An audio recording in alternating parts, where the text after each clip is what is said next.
আসসালামু আলাইকুম। আপনারা সবাই কেমন আছেন? আশা করি আল্লাহর রহমতে অনেক ভালো আছেন। আমি আবার চলে এসেছি এই গরমকালে নতুন একটা রেসিপি নিয়ে। আমার আজকের রেসিপি হচ্ছে দুধের আইসক্রিম। আপনারা আমার সাথেই থাকুন, ভিডিওটা লাস্ট অবধি দেখুন। চলুন বেশি কথা না বলে রেসিপিটা শুরু করা যাক। দুধের আইসক্রিমটা বানানোর জন্য এখানে আমি নিয়েছি জাল দেওয়া দুধ। দুধের মধ্যেই দিচ্ছি স্বাদ মতন চিনি।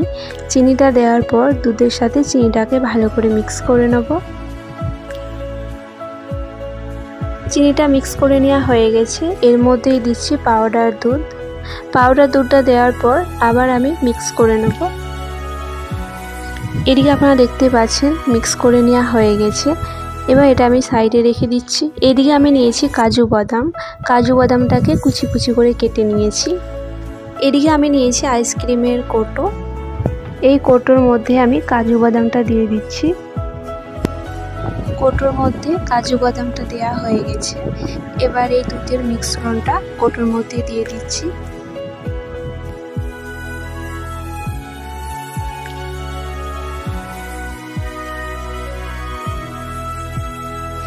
মিশ্রণটা কৌটোর মধ্যে দেওয়া হয়ে গেছে।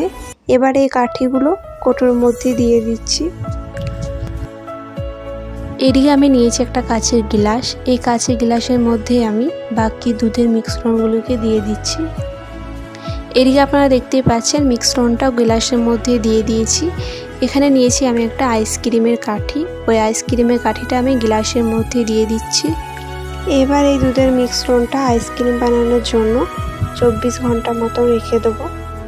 24 ঘন্টা পর চলে এসেছি। এদিকে আপনারা দেখতে পাচ্ছেন আমাদের আইসক্রিম বানানো হয়ে গেছে। এবারে আইসক্রিমগুলো কৌটোর মধ্যে বের করে নেব। এদিকে আমি একটা আইসক্রিম নিচ্ছি। আইসক্রিমটা 2 হাত দিয়ে এইভাবে ডলে নিচ্ছি।